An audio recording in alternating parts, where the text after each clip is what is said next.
one team.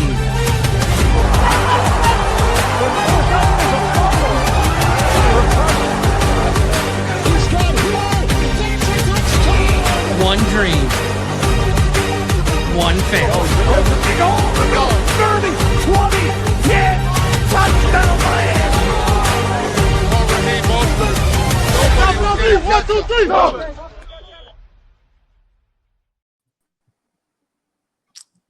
Welcome back to Fish Tank Live, presented by Van Horn Law Group and Casabella Design Group. Seth Levit right here in the Casabella Design Group studios, and of course the Dolphins Talk YouTube channel.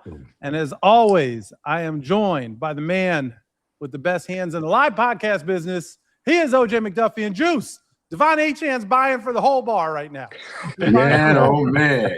I mean, if he's smart, he's not. Right. But you know what I mean? We gotta try to work it out anyways, man. I mean, think Big Seth, imagine, I get dings like from Bank of America every once in a while, most of them bad. You know what I mean? Is that different than the ding that Sevach gives you right here in the Fish Tank? Right, it's way different than that damn big ding.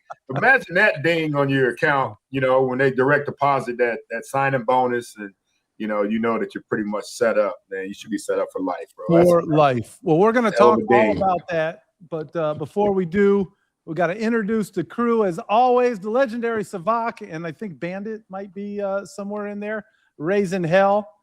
Sun Sentinel columnist and host of the Dolphins Deep Dive podcast with Perk. He is Perk. Chris Perkins joins us. Just a straight up regular, rocking the Fish Tank hoodie. I love it. It's his official uniform for Fish Tank Live. And joining forces with Chris Perkins with the official uniform for Fish Tank Live is our main man, the heart and soul of Van Horn Law Group, Chad Van Horn. And this is the crew. Fellas, I had a whole rundown planned, and De'Von Achane just blew it up in the best way. In a good way. Hey, before we get into Achane, since you just introduced Chad Van Horn, let me tell you guys what Chad's up to on Friday, you guys. Okay. Chad is doing the 21st annual Longforest Sunset Soiree, Dancing with the Stars. Whoa! Chad is about to dance his hair off, y'all, on Friday night out here in South Florida, man. And Chad's always been so great in the community, man. And this is just another extension of what he does, man. And putting himself out there. He was on Squid Game Challenge, the first one. Yeah. Now you see him doing Dance with the Stars, but he's always in the community, man. So I can't wait to go out there. I'm going to have a few drinks early so I can boo early.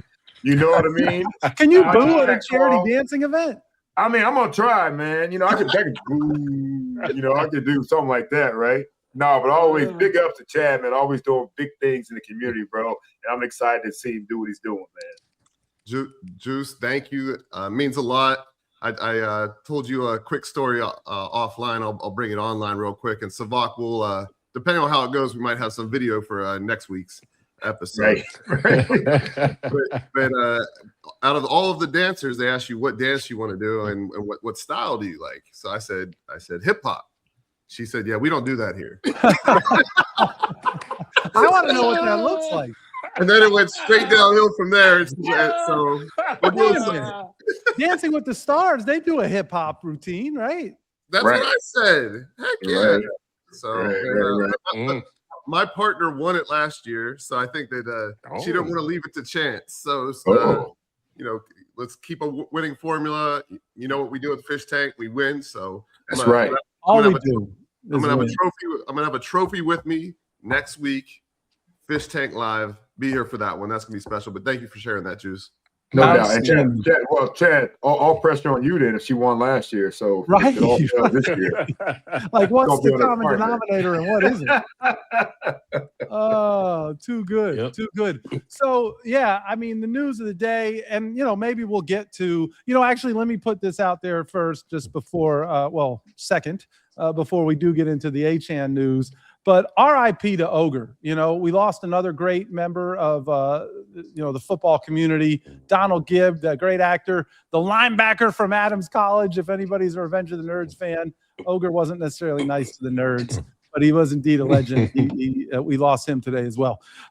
So De'Von Achane, Chris Perkins, when you're sitting around, enjoying the off season, a slow news day, got through rookie camp where you're trying to manufacture news, and then all of a sudden, all of the insiders start blowing up Twitter, and you start to find out that De'Von Achane and the Miami Dolphins have agreed to a 4-year extension worth $68 million. And what is it? 32 guaranteed? Is that what they're talking about? Yeah. What is your reaction, both as someone who has to fight about this stuff and as someone who just covers this team? I'm very surprised that they got it done this quickly. And congratulations to Achane. Congratulations to John Eric Sullivan. Nice job by both of them. I like the contract. I like the guaranteed money. I had just written today about, what I thought that Achane should get in a conversation that I had with Omar Kelly of the Miami Herald and Alan Poupart of Miami Dolphins on SI.com.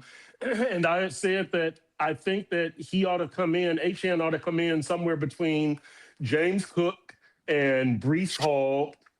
Off the top of my head, James Cook was 4 for 48 with 30 guaranteed.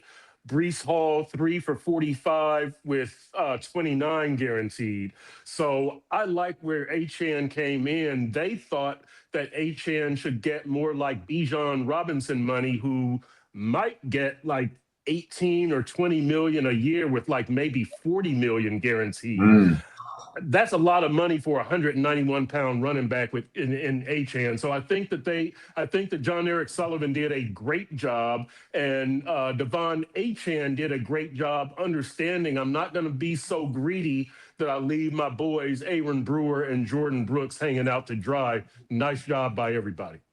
Great point, Perk. That's a great point, Perk, because, we need some money for all those guys as well.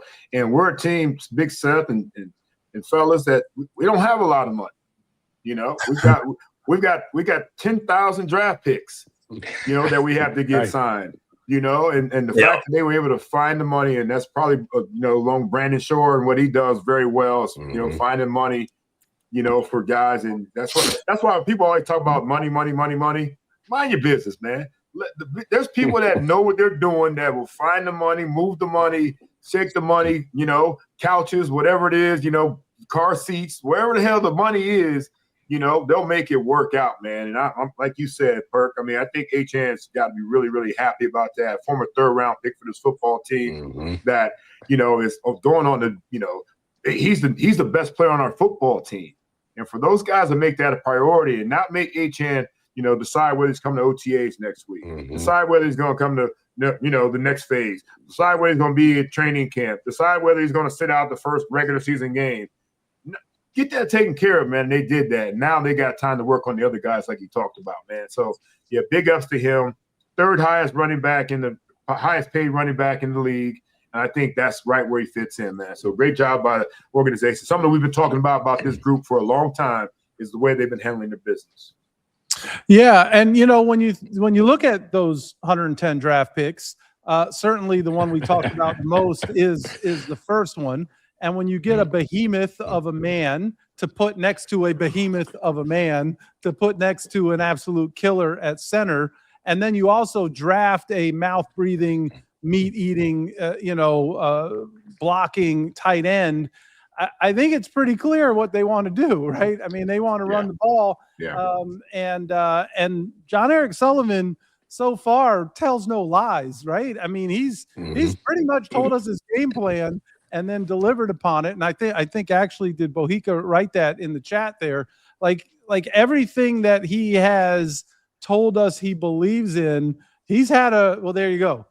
He's had a roadmap, and he's been following it. And so we'll see what happens and how long that lasts, but you got to like it as a Miami Dolphins fan that you keep one of the players whose jersey you bought. You just got his rivalry jersey, right? You got your Juice. Do you have a Waddle or an Achane? What was your rivalry? I had an Achane. I had a choice. Here's the thing. I had a choice at an event of a Tua or an Achane. I said, you better give me that Achane. You better give me that Achane. Johnny Alfredo had to walk out with the Tua.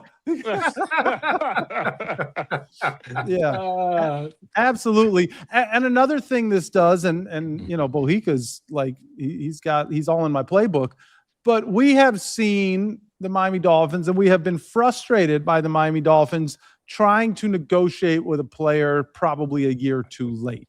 You know, it cost them Christian Wilkins. Maybe it worked out in their favor. It cost them Rob Hunt. Probably did not work in their favor. And you could go on and on down the line where there have been players in the past that if they had found a way to negotiate with them. Now, granted, I mean, De'Von Achane just got broken off, but they got him signed. To Perk's point, they got him signed early, and they don't have to compete with some of these other contracts because it's already established. Hopefully, they do not fall for the same trap we've seen a more recent regime fall for, that as soon as somebody else gets paid, the guy they just paid wants to renegotiate their deal. Right. We don't want to do any more of that nonsense. But it's very exciting to have one of the most electric players in the National Football League stay home. Yeah, and you know what, Seth? You've talked about it over and over and over again, bro. You know, this is what you've always wanted with our players. Now, you know, draft them, you know, develop them, retain them, re-sign them, whatever it might be. That's it. You know? Now we've got this opportunity with De'Von. You know, we got that with Patrick, of course. Savai. We got some guys right now that have this opportunity. You know, of course, Aaron Brewer and Brooks came somewhere else, but you got this group of rookies and things that are coming up. That's going to be their game plan, man. And you said it, but he could talk about it too, man. These guys have always, you know, that's what they've been talking about doing, and I think that they're going to stick to their guns no matter what. And that's always important, man. They didn't listen to anybody during the draft, and they're not going to listen to anybody about anything else. They did what they want to do in the draft, and I love what they did there, and they'll continue to do that, man, with the guys that they want to keep around here for a long time. Guys need to be Dolphins for 8 to 10 years if they're healthy enough. Bottom line. Yeah, you know what? Now, I'll say this real quick. You know, I'm not going to step on I tried to tell y'all, but this is a new day for the Dolphins, and we see evidence of that every single day. And I will add this, that I like that they have kind of set a time now for this rebuild, right? With the Achane contract extension, we want to be good while Achane is in his prime, right? So there's no more messing around. I think really this puts this year as the rebuild season, and then 2027, you know, they're going to try to make a playoff berth, right. and then it goes from there. And you're going to have Achane in his prime. You're going to take advantage of his best years. There's going to be no anger or animosity over a contract and all that kind of stuff. This organization is already moving forward, and like everybody has said, and Bohica and you guys, Sully is talking the talk, and he's walking the walk, and so you've got to be happy with the progress so far. Yeah, I'm sorry, I just got rattled because Michael Leva, the king of all Dolphins talk things, said that Tua jerseys are on sale for $4.99. I thought he was being funny. He just dropped the link in the chat. You can go on fanatics.com and get a jersey on sale for $125 off. I might buy one, fellas. I'm going to tell you what. I might buy a damn Tua jersey. Go walk around Buckhead. Hey, I'm not gonna lie. It is one of the best gifts you could get for like a non-football fan that's going to games. I've got so many jerseys of old players from like the Steelers or the Dolphins for $5 or $10, and they have no idea. They don't know who the player is anyway. I'm ordering a damn $4.99 Tua. I'm gonna wear it on the line. Hey, you never know who will be the next guy, right? You know, all the Tannehill jerseys got recycled with the Waddle plates for a long time. Yeah. You never know when that'll happen. So great stuff. But De'Von Achane here to stay. And you know, we talk about stepping on. I tried to tell y'all's Perk. I wonder if I'm gonna be butting heads with people like I was with watching Sevach steal all my notes last week. But I will. You know, there was talk about him. You know, the Dolphins considering a trade and first. And we'll get into all that. I'm just glad that all of that talk is out of here. And again, John Eric Sullivan told us he was not on the trading block. He's not taking those calls. Every general manager says they're always going to listen. He said this is a non-negotiable, which tells you he was clearly in negotiations and he wanted to get the message out there to Achane's agent, like we are serious about getting a deal done. Right. It's just been impressive. you have to be excited about what you've seen. Even if you didn't like every draft pick, I'm on record as saying I wanted Reuben Bain. I hope Proctor works out. So you don't have to like every decision, but you got to love the process so far at this early stage. You agree, Perk? Yep, I agree 100%. And again, this is somebody who has told us what he's going to do, and he's gone down that list, right? When he talked about they want aggressive players and physical players and the style that they want to play, we're seeing them select the players that fit that style of play. And so, look, we can't know any more about the team than we can at a certain pace, right? Like, we can't know how physical they're going to be till they put on the pads. But we see that they're getting physical types of players, and they're talking about playing a physical style of football. So, as we see them take one step, the next step moves forward, not to the side or back. And that's pretty much all you can judge them on right now, and that's what they're doing. So I like everything that I guess the only thing that you could kind of say is when he said, we like to draft a quarterback every year if we can. He never said we will draft a quarterback every year. He said we'd like to. So that would be the only nitpicking thing, but he told the truth in that situation. I like what I've seen from Sully. And you know what? I'm sorry, real quick. You know what else I like about some of those players, Perk, is that you were out there. I like listening to them talk, Sometimes I listen to some players talk, and I'm like, oh, man, there's no way they can, honestly, they can pick up the playbook.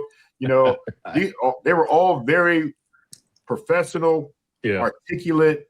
You heard them all, like all the guys that stepped up to the microphone, it was impressive, man. So that tells me that we got some guys that have some intellect as well as toughness, as well as, can play the game. And that's huge in this game. It really is, man. So, yeah, they sounded really good too on the microphone. Some guys are, can sound good and not play with, but they really act like they have some big words like mayonnaise at thought. That's right. I mean? Some SAT words. Correct. Gotta love it. Yeah, and I'll say this also, that not to get too far off of the Achane thing, but to keep going down I like what I see, and he's walking the walk. They said that they didn't know what type of defense they were going to play specifically. We're going to see what type of players we have, see what their strengths are, and we will play to their strengths. And so I think that we could see a lot of a hybrid type of defense. And when you talk, we talked to Al Washington, the linebackers coach, today about, is there a chance that Jacob Rodriguez and Terrell Dodson and Jordan Brooks could be on the field at the same time? And he said, I don't know yet, but I won't rule it out. And, because in a traditional 4-3, you need that thumper as the strong side backer, the run-heavy guy. That's Willie Gay. That's not Jacob Rodriguez or Terrell Dodson or Jordan Brooks. But Al Washington is saying, let me see what I have. That's what Jeff Hafley preached, right? I'm going to see what I have, and I will form my scheme after that. So, again, to me, it's another example of them doing as they said they were going to do. Maybe we'll be 4-3. Maybe we'll be more hybrid. Maybe we'll be more nickel. But let me see what I've got here. I like that approach. Yeah, and also it's all predicated on who we're playing. Week in, week out. Right. I mean, we can come with anything that we want, but it's got to be a matchup situation for us as well. And, I think the speed that we have in those positions right now, Perk and fellas, that, we're very versatile. And that's what they really shoot for, is versatility. Right. And I think that they have that with some of these guys that could be hybrid linebackers, outside linebackers, mostly strong safeties, some come inside and play, nickel. I mean, I don't know how that, if they want to, I tell you what, Juice, and not to cut you off, but when you talk about the big nickel, I know I did. This would be like, sorry to bother you, Mr. McDuffie, but right. No bother real quick. But if Darren Waller is out there, right, you can tell Kyle Lewis sick him, right? Yes. And you could solve a matchup problem. Right, and you got a physicality. If they want to run with that situation, or they want to try to pass, you got a cover guy right there, but you also got a guy, if they want to run that way, that'll get that dude out of the way and make tackles and big hits for you. Yeah, absolutely. And De'Von Achane fits in with the versatility in that he can, you can line him up in different ways. Yep.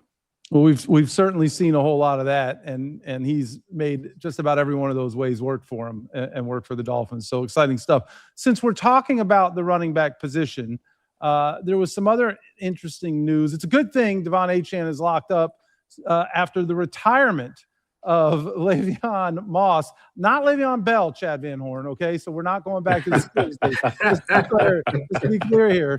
But Le'Veon Moss showed up to rookie camp. Apparently, reportedly, got over $250,000 to be a high-priced, targeted, undrafted free agent. Right, came in with some injury history, but was supposed to be one of the better UDFAs signed across the league.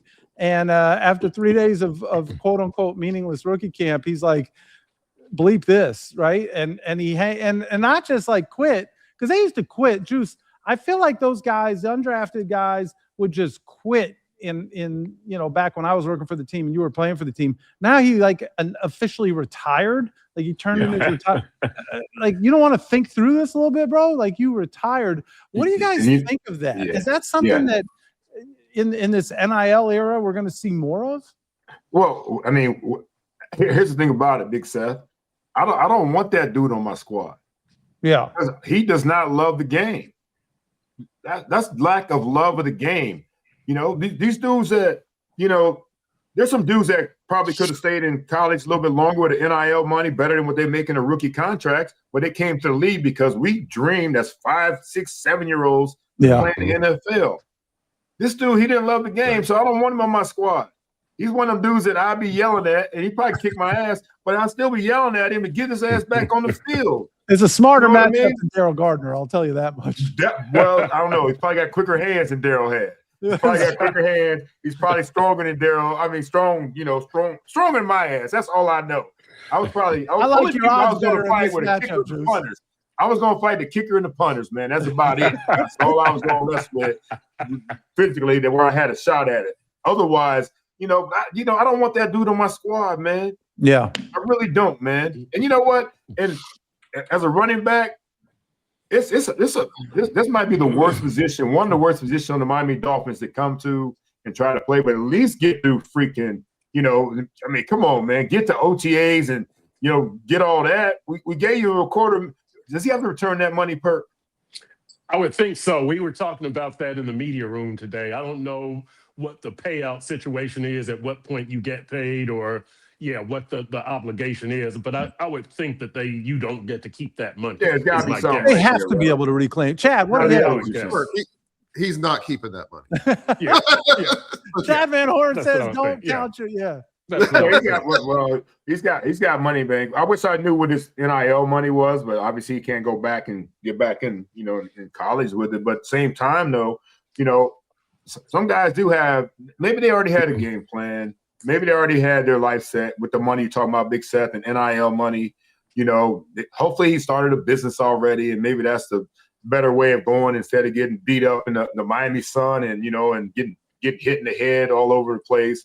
But that's also a show of lack of love for the game. And love of the game is the most important thing for a lot of these guys that these guys talk about that we're making a lot of money in college. They were making a lot of money. A lot of these dudes didn't even have to go in the draft. Some of these UDFAs, I didn't get drafted. All right, the hell with it then. I'm just going to, start something else with the money I made in college. Now, if you get here and you're like, nah, this ain't for me, it never was for you. And we're glad you try to leave our organization before we waste the time with you. I'll say this. I don't know the circumstances of Le'Veon Moss's departure. It might have been medical. I don't know. Good point, too. My bad. While I cut you off, too, now. While I cut you off. You don't mean to. I don't mean to. But, I should have prefaced that by saying, if it's medical, I apologize. But if you don't load the game, then I'm back to what I said originally. All right. Back to you, Bert. Thank you, Juice. No, I agree with you, Juice. I agree with you. But here's what I will say for the on-field product, and this gets back to Achane, is that I would like to see the Dolphins reduce the workload on De'Von Achane, and maybe Le'Veon Moss could have been part of that. And really what I'm looking for is situational help. So maybe Jalen Wright can take some carries while they split Achane out wide in the slot. Or while Achane gets a rest on the bench, maybe Ollie Gordon is the short yardage situational running back, right? Or red zone or goal line. All of this stuff could contribute to taking carries and touches off of Achane. I don't want to see Achane overloaded. Tyreek Hill is gone. Jalen Waddle is gone. Jonnu Smith has been gone. I don't know who else is worthy of touches on that offense, so I don't want to see them overload Achane. Maybe Le'Veon Moss could have been part of the solution there. So I would say that's kind of the unfilled, I guess the where you might feel the loss of Le'Veon Moss. Yeah, but Perkins, you did a thing. You think that he'd be a guy that you're counting to take some reps with the big boys? I mean, you couldn't count on it, but it's a possibility. Yeah, it's a possibility, and not to look. I don't know what he could have been as good as Jalen Wright or Ollie, who I didn't see anything special from either of them. I'm just saying Le'Veon could have. Well, I'm just saying. Wait a minute, Perk. Wait a minute, Perk. Hold up, let's talk about it. Let's talk about it. I like both of them. I like both of those big backs. What do you see as their roles this season? Well, I mean, when you got De'Von Achane, it's hard. But now you're talking about. See, here's my role. What I see with those guys are some guys that are bigger backs that can run behind a bigger, revamped offensive football line. You know what I mean? I think that's what I like about those dudes. I can see both of those guys running behind the left side that we just talked about with Patrick Paul and and Caden Parker. That's how much have we struggled on 3rd and 1 and 4th and 1 and all those different things. We talked about Achane earlier. I talked with Sarney and those guys about Achane being a run between the tackles, but you got big guys that can run up those butts. That means I can run up those butts, Big Seth. You can run up those butts for a half a yard, Big Seth. For a half a yard, I could fall That's forward. That's what I said, a half, man. It's a ball length. You can go for the ball length, and we get a first down. Dudes, we need to make this happen. Can we get to the practice facility and make this happen? I want to see Seth get a half a yard. I'm definitely running left. Definitely running left. Seth is a MVP flag football quarterback against Madden. 2-0. I am 2-0 as a starting quarterback. So don't Madden coach teams. Stop playing, Ted. That's a fact right there. I took down Madden's teams twice, and I'm not talking about the video game. I'm talking about John Madden standing on the field. I lit his ass up. Lit him up. 2-0. Lit him up. And he was throwing to the Harvey Greens of the world. He was throwing to the Harvey Greens. He's the original Tom Brady of flag football versus, versus these are facts. Mad people. These are facts. Imagine Perk walking up to the line of scrimmage and you look left and Green is split out to the left, and you look right and Golkus is split out wide to the right. And you got to find a way to win with this crew. Thank goodness my interns, Mike Pahanic, Melanie LeGrand, the great Melanie LeGrand. She gave Michelle Tafoya all she could handle. All she could handle. Had her on skates. Yep. There's no doubt. And Madden in his cheating ass still couldn't beat us. I just want to say that. May he rest in peace. He tried to cheat against that squad that I just told you. And Perk, they kept me working in the press box just so I could come back and quarterback that game against the Monday Night Football crew. That's how you kept your Look job. it up. It's a fact. I am 2-0 as a starting quarterback against his job. All right. I love it. That's I'm it. look for that video on Legends of the Game on YouTube. It's a fact, man. I got to find it. I got to tell you the whole story one of these days. That's a big Seth's big adventure right there. There we go. There we go. Yeah. And we did get to go on the cruiser afterwards, even after there you go. So he wasn't that mad, Dan. He wasn't that mad. No, I wasn't terrible. Well, Stu jumped his ass. Stu started. It's a whole thing. That's another story. We'll do that. Yeah, it's another story. Get back day. on track, Big Seth. Okay, my bad. So I will say this: stronger at flag football than I was at Little League, Mike, by a million years. The only thing I could do athletically was throw a football halfway decent and have a busted ass running jumper that I could drop that running jumper on Juice's court. So you did. Off the wrong leg. Off the wrong leg. I would always jump off the wrong foot. Mark Dixon tried to coach me up the right way. He's like, son, what are you doing? Jumping off your right foot, shooting with the right hand. I'm like, did the bitch go in? Okay. So, all right, Seth, get back on track. I'm sorry. You got me fired up. So Ollie Gordon, I thought, showed flashes of being that short yardage physical back. And I think we only started to see his production diminish when we started to see the production of the offensive line, that offensive line play, Jonas Savaiinaea, whatever was happening at right guard, when he's getting the ball and he's getting smacked in the face as soon as he got the rock. But I think Ollie Gordon's got a whole lot there. And I think Jalen Wright, I'm reading this. Chad Proctor and Paul sounds like a law firm specializing in consumer protection for Achane and Willis. Very nice.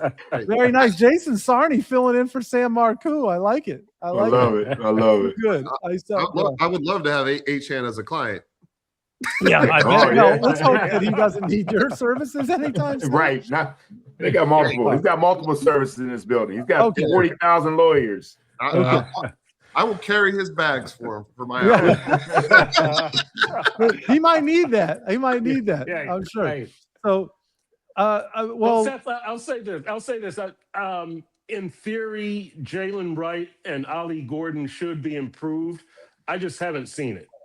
Right. And so I think, as far as being a role running back behind De'Von Achane, I think Le'Veon Moss could have had a shot. I'm not saying that he would have overtaken either of them, but I would have liked to have seen what he could have brought to the table, because I do think that they need more at that running back spot behind Achane. Well, wait a minute, real quick. I mean, Perk, we can go back and forth on this shit. All right, let's do it. What the fuck? Thank you. And I just said that for two. Give me another one. No, that's double tap there, Sevach. There we go. There we go.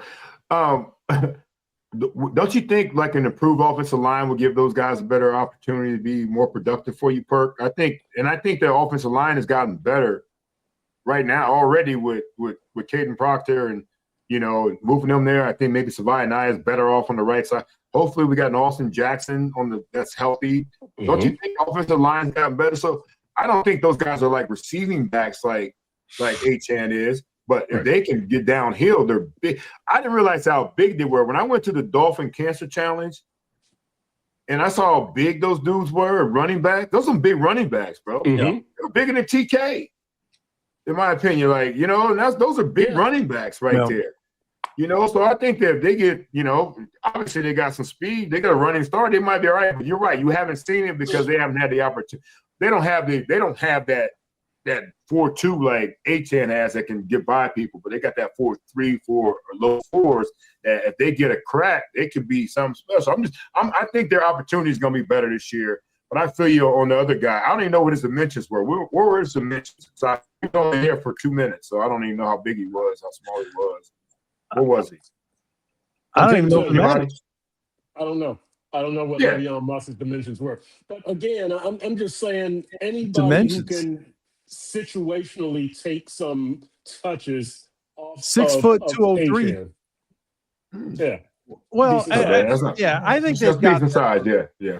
I think they've got that. And if the line is being built in the way that they believe it is, then I think everybody gets a little bit better, which is what Juice was saying. So I told you, Seth, you can get a half a yard. I could definitely get a half yard.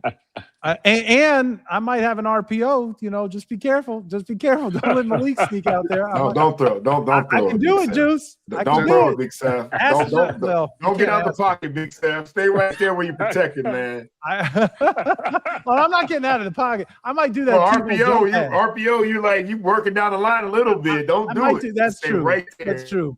Yeah, and then you got those guys who are coached to just hit the quarterback whether he has the rock or not. So, I'll just fall forward fast. Okay, so biggest news, we heard from a slew of coaches, new coaches. I guess Bobby Slowick's technically not a new coach, but we certainly heard more from him. What would you say, Perk, was the biggest news that we heard out of those pressers? Oh God. There was really no big news to come out of those pressers. I'll tell you the truth, but I did like what I heard again from Al Washington when he was talking about the versatility of the linebackers and kind of the possibility of playing a hybrid defense. I liked what I heard from offensive line coach Zach Yenser when he was talking about Caden Proctor and his ability to play guard. And, I was asking him, it seems like the tackles go to guard more often nowadays. But as I've said on here, not tackles the size of Caden Proctor. And what Yenser was saying is that, really the only big difference is the contact is on you faster. And but he said the skills pretty much translate. So it kind of eased my mind a little bit on Proctor's size, making that change. Because as I said, the only guys I can think of are like Mekhi Becton, Jonathan Ogden, Daniel Fa'ala, however you pronounce it, with the New York Giants. So that was good. And I thought that Proctor looked light on his feet. I thought he looked athletic. I liked the look of all the rookies. A very athletic, versatile crew that I think if you want to play a hybrid style of football, not necessarily a traditional defense, maybe offensively you do some different things, I think they've got the right guys for that. Did it concern you today that Caden said himself that he hadn't played guard since like freshman year? No, not really. If he's an athlete, if he's a football player, he'll be able to play guard. I keep in mind that John Eric Sullivan said we will initially try him at left guard, but we will cross-train him. So there remains the possibility Austin Jackson kicks in to guard, which he did in his second year, right? So again, we want answers very fast now, but we can't get them. We aren't going to know these till they put the pads on. But I like what I'm seeing, and I like what Zach Yenser said to explain kind of why and why the transition to guard shouldn't be as difficult for Caden Proctor. Well, Perk, what I heard Bobby Slowick say was that left side is the side, that they believed in keeping guys on the sides that they played in college, which I liked hearing, quite frankly. It drove me bananas that you would trade up in the second round and spend a second round pick for a guy just to move him out of his position. Like I don't understand. I just don't understand it. And they're moving Jonas Avainaya back to the right, and they're keeping Caden Proctor to say, okay, we'll slide him down into the guard position. But if they believe that keeping him on the left side is the side, you talk about cross-training. I think they're cross-training guard or tackle, but if they want to keep him on the left, what are they going to do, move Patrick Paul? Like, I don't know, man. I think that Proctor would play right tackle if he played tackle. But Perk, they said they're going to keep him on the left side. I mean, that's what Bobby Slowick said. Yeah, that's what they say. That's what they say, Seth. But you're not buying it? No, I'm not. I'm not buying it. I think this is all very experimental. Just like how crazy would it be to move Patrick Paul, who proved that he's a good left tackle, ridiculous, and put a rookie in there? Right. That would be like moving Avainaya. I don't think they're crazy. Yes, thank you. I didn't want to say stupid. Crazy is the better. It would be crazier than the Avainaya move. Yes, correct. So I think Slowick said that for whatever reason, but in actuality, I'm not buying it. Okay, fair enough. And the other thing that I thought was interesting news was, and I guess everybody kind of assumed this, but they said, look, Jam Master Jason Marshall Jr., that he's not, they think he's better suited for the outside than the nickel. And they talked about what they wanted to see in the nickel. I thought we saw some of those things from Jason Marshall Jr. that surprisingly, but they claim that they really liked his coverage skills, even coming out of college, wherever they were at scouting him, that they felt that he's got some stronger coverage skills and he's going to get an opportunity to work on the outside. So those are the two newsworthy things that jumped out at me in the stuff that I listened to. Yeah, and again, not to step on my own, I tried to tell y'all, but look at these differences. You're stepping all over it. It's like Savai Naya, we're going to move him, and the new people come in and say, what a stupid idea that was. Jason Marshall at the nickel, the new people come in and go, are you crazy? This dude is the outside corner. The differences in these two groups are just, it's almost mind-boggling, the way that they view football, the way that they view players. And I'm really looking forward to seeing this product on the field, in pads, joint practices, preseason, regular season, because I think it's going to be very, very different than what we saw the previous 4 years. You know, I would love to see a big corner playing nickel against me. You know what I mean? The little guys gave me fits because they knew they had a lot of help. They didn't have to go anywhere. You know, at one point when I was playing Ty Law, they moved him inside a couple of times when I was inside, and that kind of gave me fits too because he was long and he had a lot of help.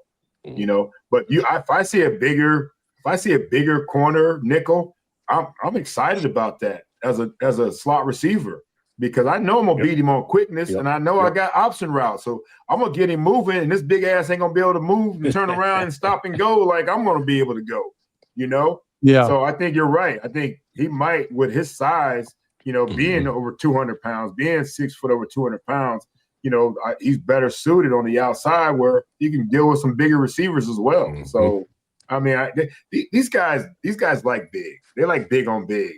They definitely. I think that's what we're seeing more than anything. They like big corners, big wide receivers, big linemen. They like big dudes, man, and I like that. Defensive guys they picked up aren't as big. Like some of the linebackers are kind of smallish, but they can run and they can thump. You know what I mean? And that's really that. You be able to fly to the football. If the big uglies in front keep guys off of them, they ain't got to worry about their size at the next level. So I think that, you know, making that assessment with Jason Marshall Jr., that's a smart move. But they know how they've been doing it, like we talked about, well for a while. But they know how they want to build this team. It's going to be big and physical, and you know, and guys that are versatile. And I think that's a pretty good move, man, for your Florida Gator, Big Seth. Yeah, no doubt, Jam Master Jay. So, you know, everyone's stealing my lines tonight. Mike Oliva just put in the chat, here it is, doing the opposite of what Greer McDaniel did is probably a strategy that will lead to success. I was going to say, as Kirk was saying, everything they do seems to be the opposite of the previous regime. I said, I hope that the results are also diametrically opposed to what we got there towards the end. But the one thing that they both seemed to agree on was De'Von Achane. And that he was a guy that belonged on this team and needed to be a centerpiece. And so we saw that very quickly. Even before Tyreek Hill got hurt, I think the way the season started, it became clear that the offense was running through Achane, even more so than it was Tua and those wideouts. So that's the story there. All right, I want to move on to one more thing. Then we're going to get into the Van Horn Law Group Legal Zone. So tomorrow night, fellas, schedule release. And there is the general excitement of what it used to be back in my day, where you were excited about the schedule release because you would see when your team was going to be playing these other teams and which games you wanted to go to and which games would be cold. And I heard Perk and Omar talking on the Joe Rose show without Joe Rose that you know what? I'm going to go off track here. But Omar, you want to know why you can't win in cold weather, Juice? When your beat writer is saying that he learned that when it gets windy in Green Bay, you have to walk backwards. When the friggin' media from South Florida are saying that they have, Perk, thank you for not co-signing on that. He's like, yeah, it's a little tough. Like, come on, Omar, you got to walk backwards because you can't handle walking from your car, your rental car, to the friggin' press entrance in Green Bay. Come on, man. Hey, Seth, include yourself. Don't just convict the media. I'm convicting South Florida kids. You grew up in South Florida, so did Omar. Let's put the net over everybody here. Yeah, that's fair. I'm a straight punk when it comes to cold weather. I worked in Cleveland for the Cavaliers, and my boss said I was the only intern in the history of the Cleveland Cavaliers that wore 2 coats to work every day. So I'm not cut from the cloth that Juice and Chad are. Those guys. That cloth is my cloth is thin now too, Big Seth. I go to Ohio for 12 to 16 hours total. Yeah. I'm in the airport. I go to my whatever I got to go to, and I get right back on the plane and come back to sunny South Florida. Man, oh man, I can't handle it. But schedule release is also exciting. For Michael Levi, I lived in Syracuse, New York, my entire life. Never heard of the walking backwards method. Maybe you should try it, Mike. Try the walking backwards. Let's see if Michael Levi can try. Moonslide. Hey, you can moonwalk. You got to moonwalk through that weather, man. It's just slippery enough. Thing. Go ahead and moonwalk through that weather, man. Yeah, for sure. It's a Carroll City thing for sure. I think is what it's got to be. But the schedule release also brings us the excitement of creativity. I am hearing from inside the building that going to try it, record it for the show. Please do, Mike. I am hearing that this might be one of the better schedule release videos the Dolphins have had in quite some time. So I'm excited about that. We saw some really cool stuff last year. I also think it's interesting when two teams think they have brilliant ideas and they end up having similar ideas. And then it's like, okay, who did the Minecraft thing better? Who gets sued for their Minecraft thing? Right. So I think that's interesting. You guys talked about on the show, I'm from sunny Buffalo, never walked backwards. Yeah. Nice sideways. I love that. Yeah. Oh, the walking backwards. Or zigzag. Sideways and zigzags happen in Penn State for sure. I never even walked backwards. I'll tell you that much. I never walked backwards. Terrible. So who, if you guys have watched the schedule release videos in the past, let's do the round robin. I'll start with Chad because we know he's watching a different schedule release than we are. Who do you think, what team consistently delivers on schedule release day? Well, the way they do it now, I mean, all the meaningful games are out. That's why you don't know the Dolphins schedule. Here I try to give him the first spot. He's just taking shots. So what I look forward to, in all seriousness, what I actually look forward to now are the international games. And I went to Ireland last year. This year I'm going to Paris, and I'm taking my mom. Nice. It just gives us a reason because obviously we love our football team. And it gives us a reason to go to a beautiful international city, and especially with people like bringing family to somewhere that you've never been before. And I know South Florida is a little more international than places like Pittsburgh and Ohio, but it really gets people from smaller cities out of their bubble, which is a wonderful, wonderful thing. That's cool. It's so cool, and just seeing all the people in Ireland, and then going to Paris, I think is going to be a little different than. I think so.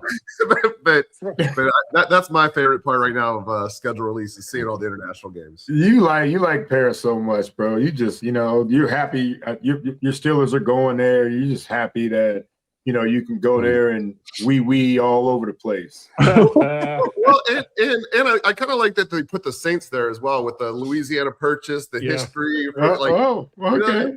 That was a nice time. You're gonna be going over the history things. You're gonna be going to like museums and stuff while you're there. I mean, you should.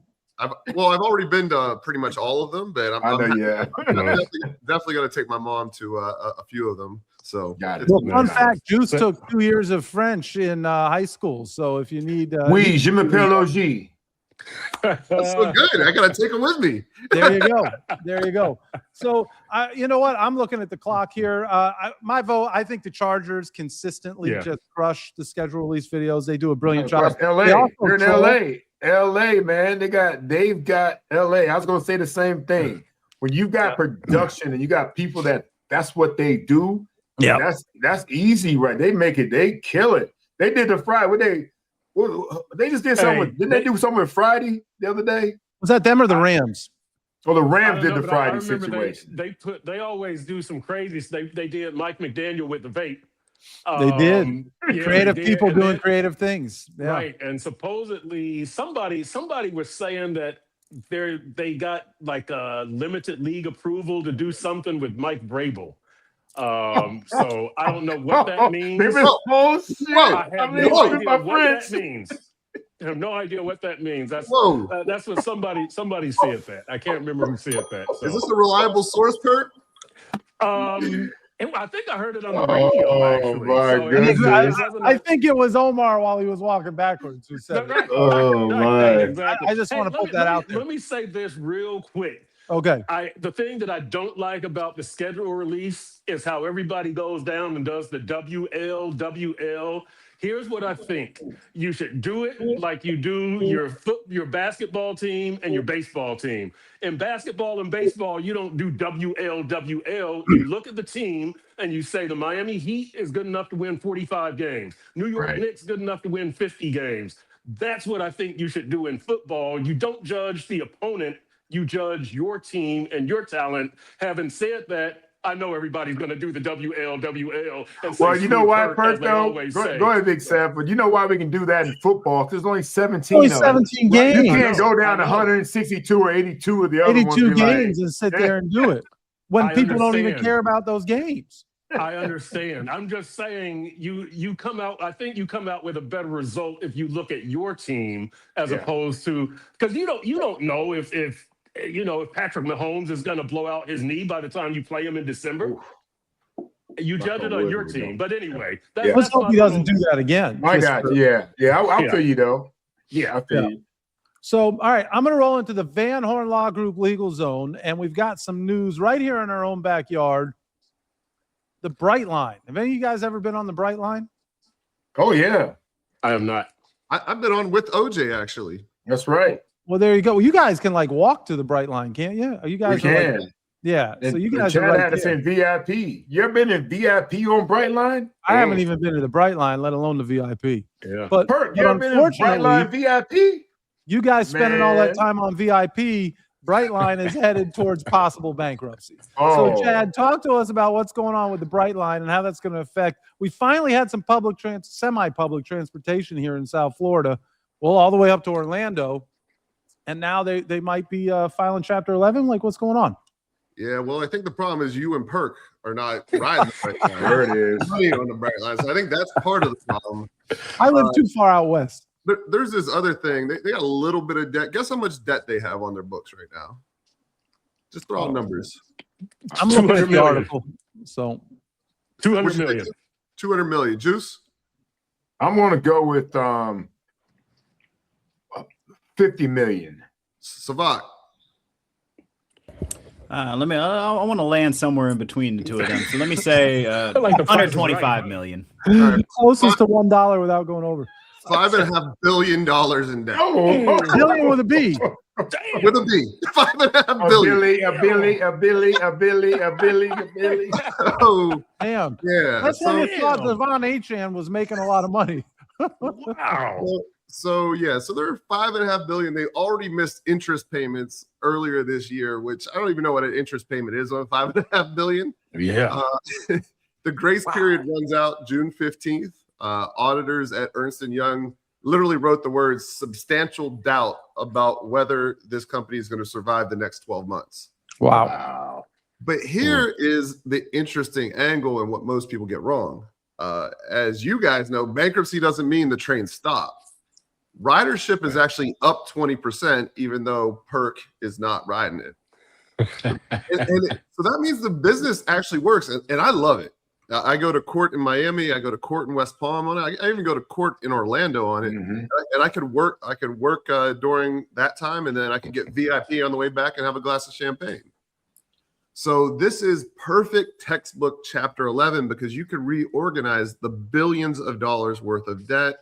The debt holders take a haircut. The bond holders take a haircut.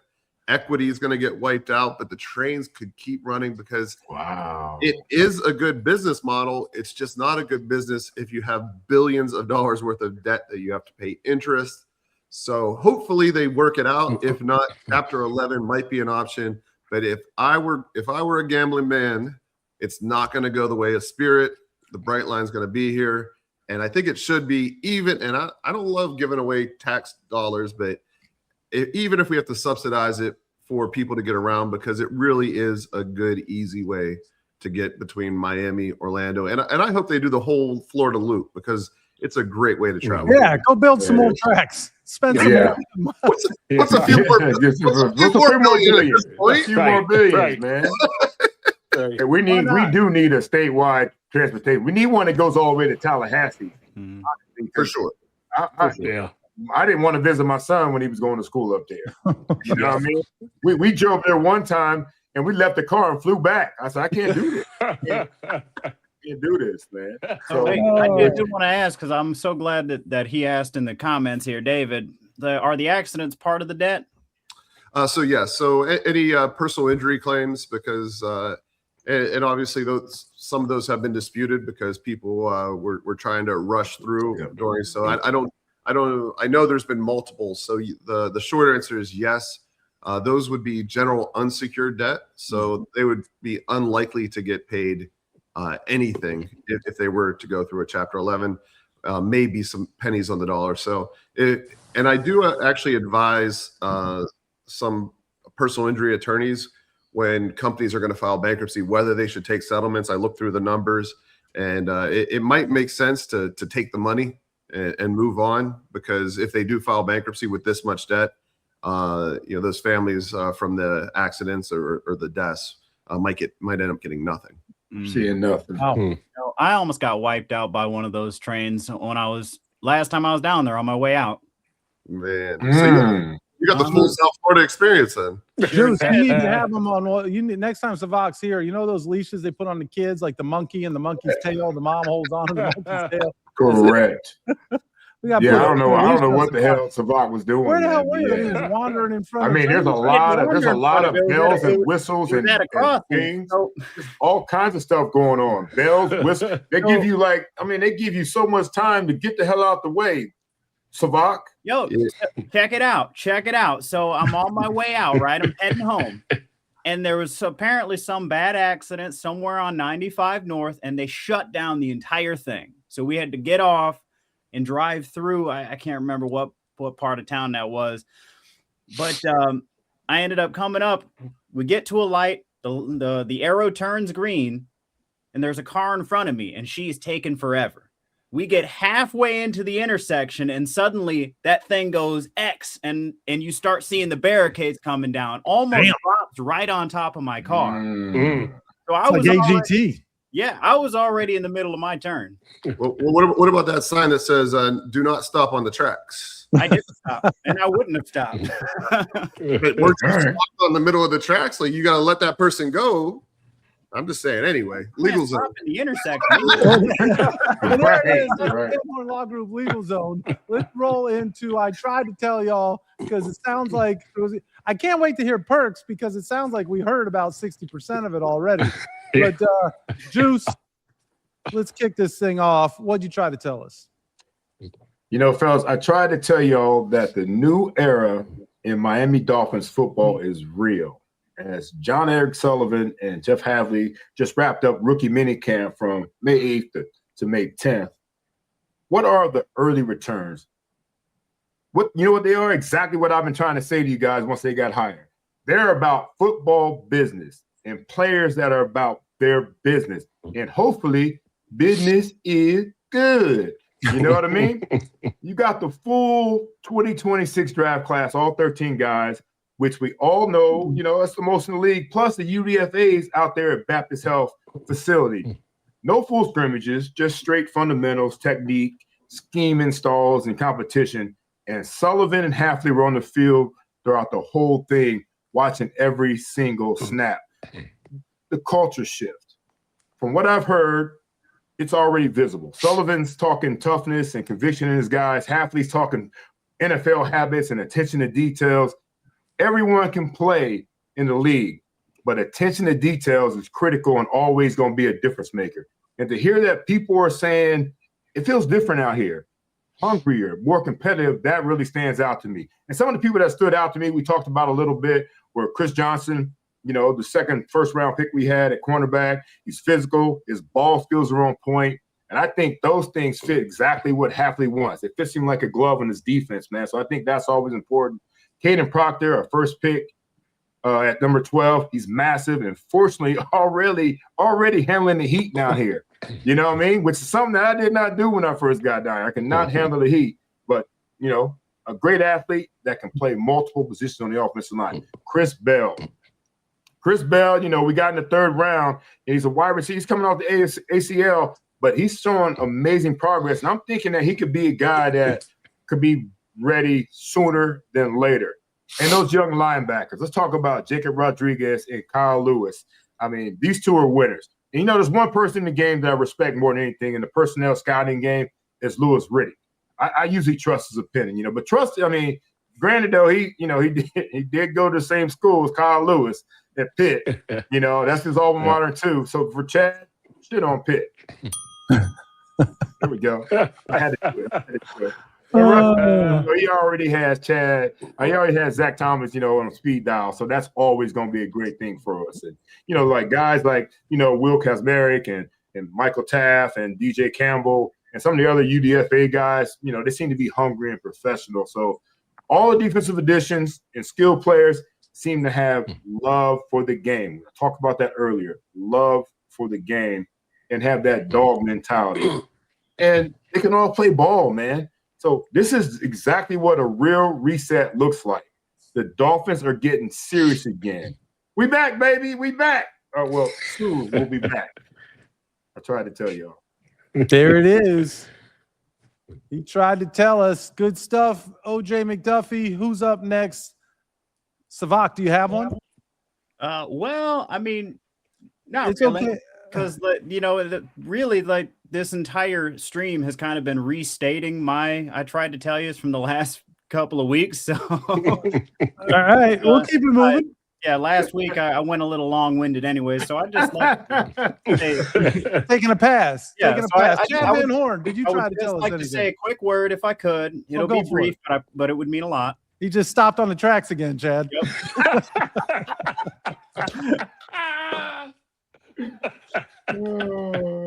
Plethora. That's all. Ooh, plethora. There you go. Mayonnaise word right there. Yeah. Let's go. Yeah.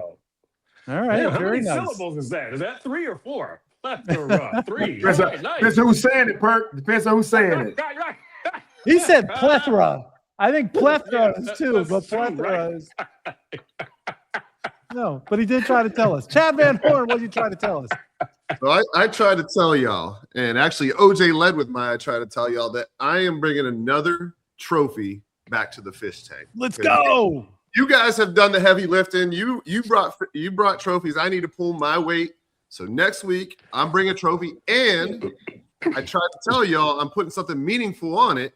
That if I don't bring the trophy, I am going to move the Dolphins up from number 2 to number 1 for the next 3 months. Wow. Wait a minute. So now I'm conflicted because I was rooting for Chad Van Horn. But Right now, what? We root for Chad Van Horn, the Dolphins fan, which is rooting against Chad Van Horn. Yeah, that's a tough one. This is like mind blowing right now. But you know what though? What I'm conflicted with, Big Seth, is that the next 3 months, that ain't shit. Right.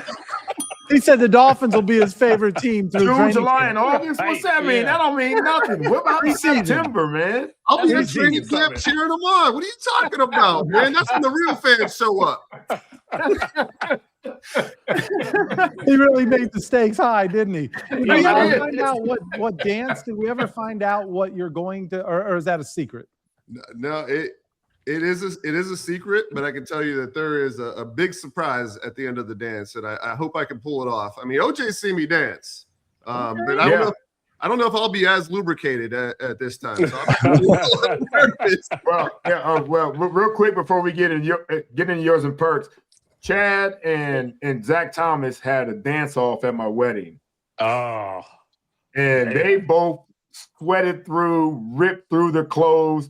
They were a hot mess. It was hot there. Yeah, it was hot as hell. It was. Yeah, it was hot, man. And they lit it up, but man, they paid for it afterwards. For sure. Chad had to throw it away. Yeah, I took my pants to my tailor, and they're like, "You just need to throw these away. There's nothing you can do with these." And Juice didn't give me a heads up. Like no offense to Zach Thomas, but he doesn't look like he could dance. And maybe they say I don't look like I could dance, but man, that guy's like doing backflips and splits. Like, what the heck? Yeah. Zach will sandbag you real quick. And, you know, if you don't read the bio, you don't know that he was Mr. Dance. He was a Pampa Harvester, Mr. Dance in 1991. So he gets it in, boy. That's too funny. Good stuff. Well, Chad, we're rooting for you, Chad. When he starts maybe getting we're this not. going, Or maybe we're not. We are or we're not rooting for you. We'll figure it out. Either way, I appreciate your guys' support. I'm guessing the Foxtrot. That's what I'm guessing. I'm guessing the Foxtrot. I'm thinking cha-cha. All right. Cha-cha, there it is. But not the cha-cha slide, the cha-cha. Okay. Chris Perkins, you've been teasing it all night long. But what have you been trying to tell us? I tried to tell y'all it's a new day in Dolphins land, and that was no more evident than last Friday when the Dolphins are unfilled for rookie minicamp, and Tyreek Hill is in court settling this suit with the social media influencer. The ridiculousness and lunacy of Tyreek Hill is over. This is serious football now. Right. And that's one part of the evidence of a different era. The other part is getting the De'Von Achane contract done. As Seth said, the Dolphins have waited a year too late on some people, Christian Wilkins and Rob Hunt being two examples. New day, new way of doing business. You got Achane done. I don't know how Brandon Shore, the salary capologist, worked the numbers, because conventional wisdom, including from me, was that you couldn't get anything done with Achane until after June 1st, when the Bradley Chubb money was available. New day in Dolphins land. Somehow they got it done. You would have to think they're also going to get Jordan Brooks done and Aaron Brewer done. Again, new day in Dolphins land. They're walking the walk. They're talking the talk. I like what I'm seeing. I tried to tell y'all it's a different day in Dolphins land. Nice. Yes, Perk. That's great right there, man. Well, outstanding. Fellas, I tried to tell y'all that new doesn't always mean better. And I learned this from the great Harvey Green, second Harvey Green reference of the day. But Harvey Green had a laptop. He never got rid of his typewriter, but he had a laptop. And one day, Joe Corbello walked in the office, grabbed his laptop from his desk and said, "Harvey, I have a new laptop for you." And Harvey freaked out that he was taking his old laptop. And he said, "Well, this one is better." And then Harvey looked at the side and he wanted to see where he could put his CD in the side of the laptop. And there was no CD drive. And Harvey said, "Where's my CD drive?" And he said, "Well, this one doesn't have a CD drive." And Harvey goes, "My old one had a CD drive. My old one had a CD drive. This one doesn't have a CD drive. CD drive? No CD drive. New doesn't always mean better." And I think Harvey's right. That just because something is new, it doesn't mean that it is better. And I know you guys are talking about a new day in Dolphins camp, and I do think that the Miami Dolphins have gotten better. But there were also rumors that the Dolphins, in addition to all of the moves that they did, including trading Jalen Waddle, left one move on the table, and that they should have traded De'Von Achane. And just because you trade De'Von Achane, and just because you get more draft picks, which is going to result in new players, it doesn't mean that you're getting better players. And at some point, you have to recognize that if you have, and I'll use the JES term, foundational pieces, you have to hold on to those. You have to find a way to keep them, to pay them, to develop them, to continue to coach them, and ultimately to win with them. So new doesn't always mean better, folks. And I think that even though we have a new general manager, he agrees with Harvey Green and I that new isn't always better. And as much as he changed already in a short period of time, Chris Perkins, he kept De'Von Achane. He recognized that that is a unique talent, that is a guy who can hit the home run at any point in time. And he paid him before other teams paid their running backs, and now they have to negotiate with agents against De'Von Achane's contract, as opposed to the Dolphins trying to follow everybody else's track and letting other teams and other agents negotiate the contract that they wanted to do. So, yes, I'm happy that there is a new regime. Yes, I'm happy at the direction that the new regime is headed. I agree with you guys on the fact that there is a new day in Dolphins land, and it is a good day in Dolphins land. But remember, you had a CD drive, and now you don't have a CD drive. New does not always mean better, fellas. I tried to tell you. That's beautiful. Real good. Oh man. Any Harvey Green reference is gonna win. Oh yeah, and you know that CD drive thing hits different, man, because I felt the same exact way. I'm like, what do you mean there's no CD drive? What in the hell? How are you supposed to? He brought him Hey, an man. external CD drive. So poor Joker. Imagine being a technologist. Imagine being a guy whose job is to take care of the technology at a major organization like the Miami Dolphins, to keep them ahead of the curve, to keep them at the forefront of technology for the National Football League. And you walk into this guy who's got a typewriter on his right, and he's clinging on to this old.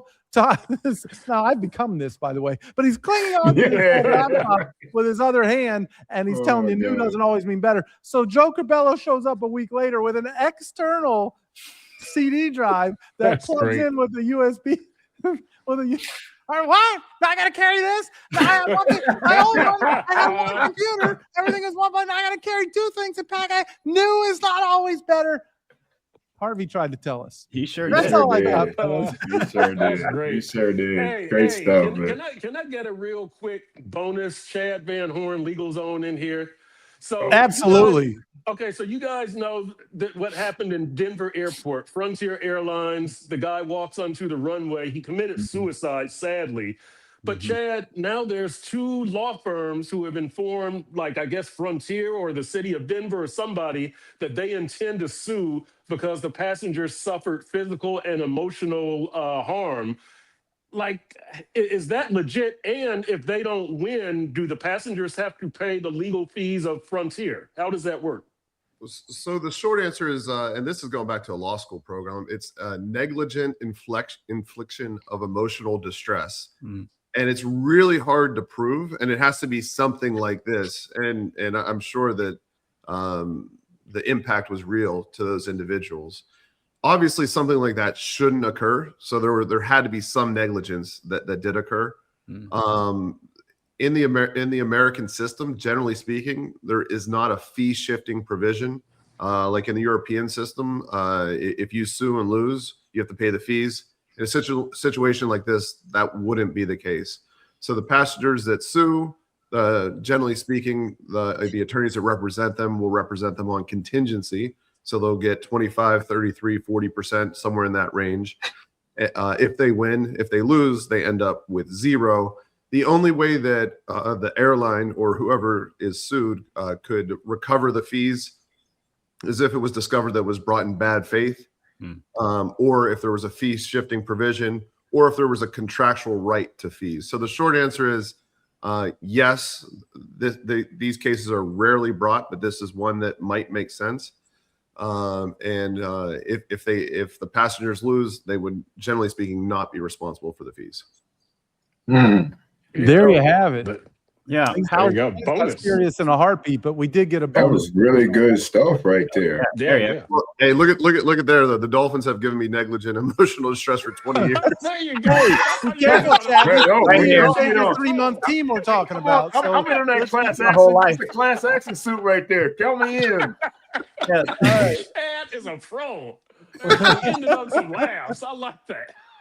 Too good. Well, this has been a lot of fun. Great. The chat has been outstanding. Bohica As and David usual. Fernandez have found out their long lost brothers separated at birth or something going on there. So all kinds of fun stuff happening in the chat. Bohica always solid, man. Thank you, Bohica.